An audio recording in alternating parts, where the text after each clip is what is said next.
What's up mga boss? Kumusta kayong lahat? Ngayong araw na to ay papakita natin yung actual rear conversion ng Smash 115. Dahil yung una ay instruction lang, yung pinakita ko sa inyo or review. So ngayon meron tayong gagawing actual na video sa paggawa ng rear conversion ng Smash 115. So ngayon ang gagamitin naming hub ay ito yung butterfly na tinatawag. Ito yon. So, wala pa siyang bearing. Wala pa. So, kakapitan pa namin ng bearing. Ito yung kanyang rear. Ang mark pala to na motor. So, ito yung maganda dahil kapag nasira, may problema. Si Mark lang ang may problema. So, binaklas na namin yung motor ni Mark. At ito yung motor ni Mark ngayon. So, wala nang swing arm. So, yung swing arm ni Mark ay ito na. So, gagawin pa namin dito, bubutasan pa namin dito para ilalagay yung kanyang caliper. Ito yung caliper mga boss. Ito. So, yung caliper natin ay lalagyan pa natin ng dowel para siya ay kumasya dyan. Yan. So, papakita natin sa inyo para mapatunayan na tayo talaga ang gumagawa sa ating rear conversion. Disc brake or disc brake conversion. Yan, ganyan siya. So, ilagay tayo ng dowel dito para sabitan dito sa kanyang caliper. Caliper bracket. Okay? So, pakita natin sa inyo mamaya. Tatapusin ko muna yung hub. Ito, tatanggalan ko muna ng spook kasi ikakabit namin doon sa yung hub. Yun.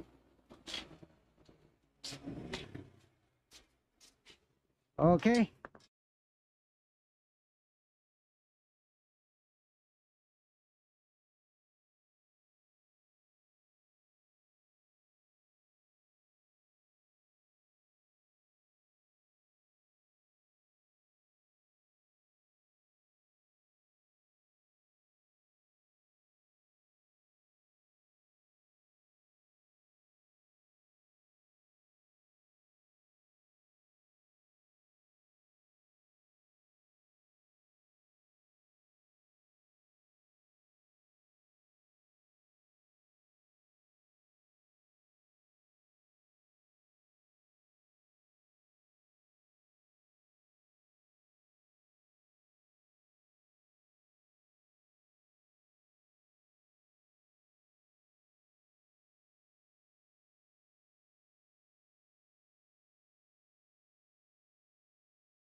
Yeah!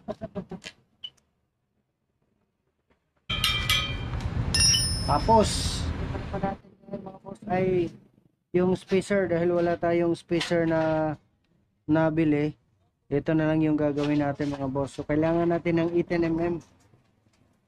So, yung 18mm mga boss ay dito natin ilagay sa may bandang plate dito sa kanyang bearing side. Dito. Kailangan natin ng 18mm para yung plate dito may kabit natin yung caliper na hindi siya sasaya dito sa ating plate. So yung tatama lang dito mga boss ay yung brake pad lang. So need natin na magtapas ng 18mm. So ito konti na lang 19mm to, babawasan ko na lang to ng 1mm.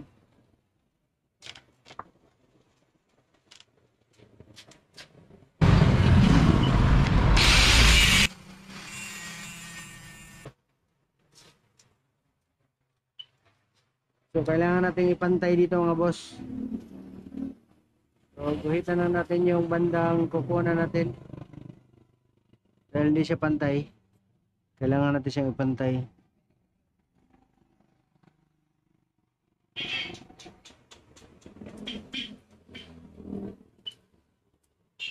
Yan yung may-ari. Okay. Mga boss. Ting konti na lang, matatapos na rin.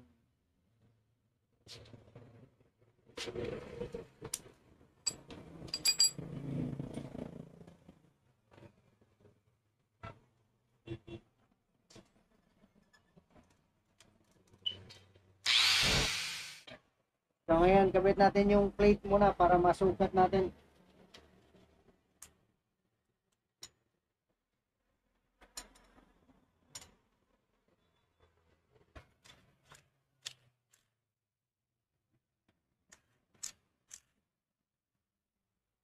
Yun. Tapos ang gagawin natin ngayon ay sukat muna natin dito sa kanyang swing arm.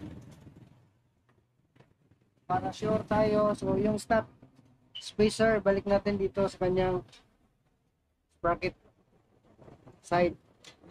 At ito yung bagong ginawa natin. So dito yun natin ilagay. Dito sa kanyang ito. Bigas. Bigas.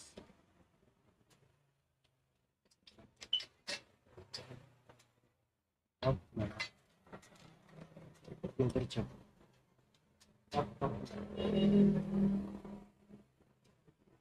So ngayon, yung natitirang side dito,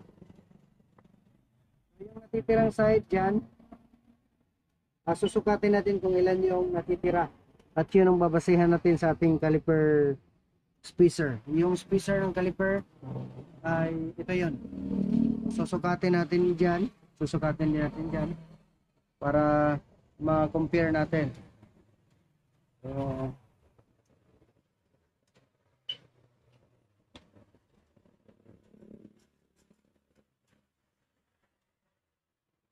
So merong 18. So 18mm.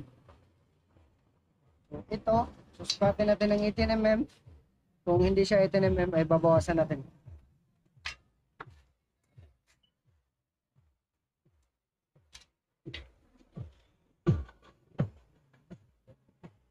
So sobrang siya mga boss. So ito ay 23mm. So kailangan siya natin ng bawasan ng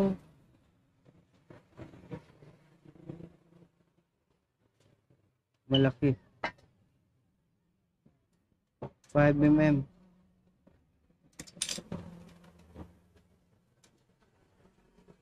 So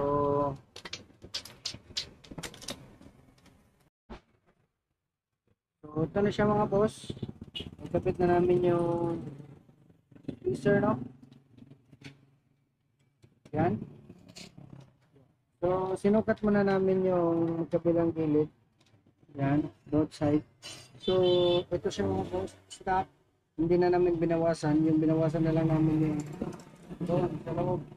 Kasi kanina mataas siya. So binawasan namin na hanggang umabot siya ng 18mm. So yan, 18mm na siya.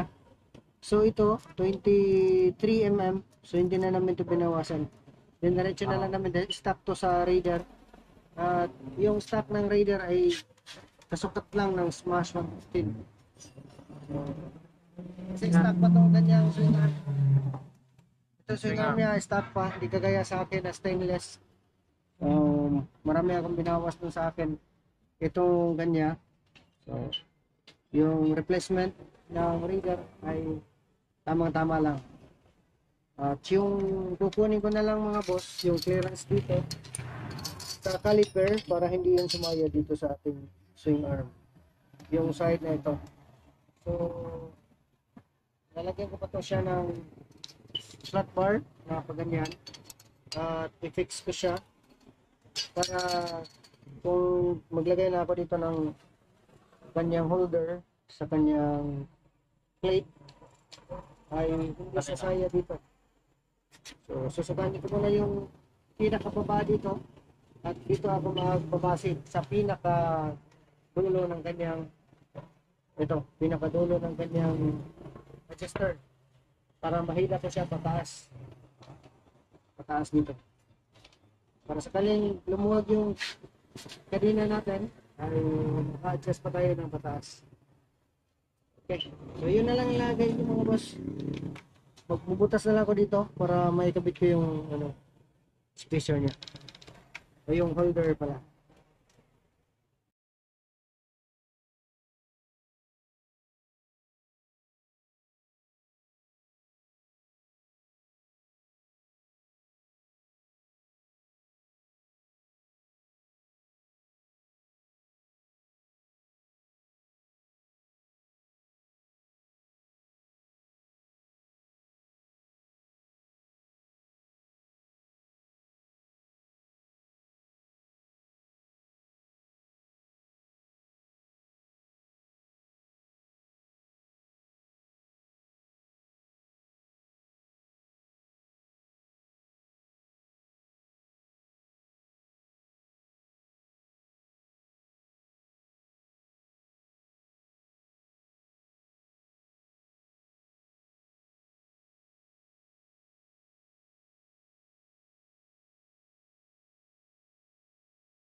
Sige.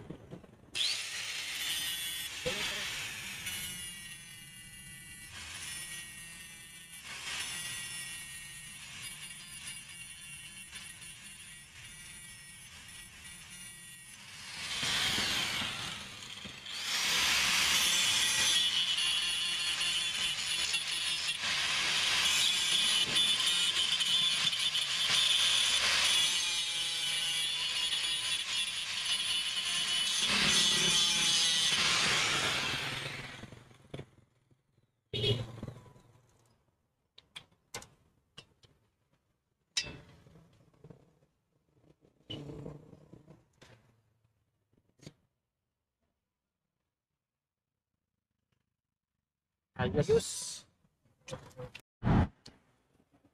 So, dito natin siya ilagay mga boss, yung ating brake master. So, yung brake master natin. Yan. Diyan natin ilagay. So, ganyan. So, kailangan muna natin tong palakihan ng butas. Ito. Palakihan natin para pumasok yung 8mm. Dahil 6mm lang to. So, kailangan natin ng barina na 9mm para pumasok yung 8mm. So, dito natin butasan din. At i-thread natin. Lagyan natin ng thread.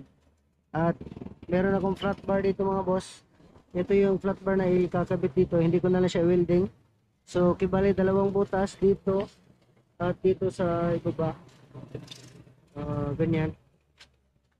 Ganyan ang forma niya. Para yung isang paa, bubutasan dito ng 9mm din. At dito, lalagyan ko ng butas at lagyan ko ng thread. Dahil makapal naman ito. Para siya ang holder ng ito sa ibaba. So, butasan muna natin.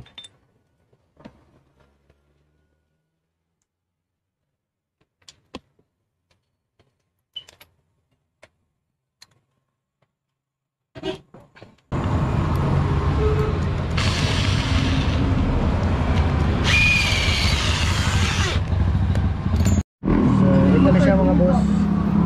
So, meron ako nakitang caliper bracket. So, ito yung pinutol ko. At ito yung ikakabit ko dito mga boss. Yan. So, sakto lang siya para dito. So, medyo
Moments later.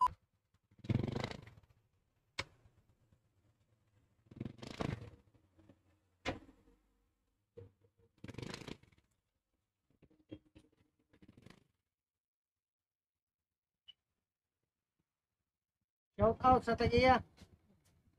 Si Mark Tugunon, ang banggiitang gwapo sa shop. Shout out kay Kon, Boss Lorenzo, ang gwapong tagiya ng tindahan.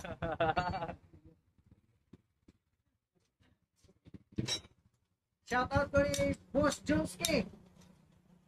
O ni Albert Bones. Albert Bones daw. Albert Bones bitaw. Oh.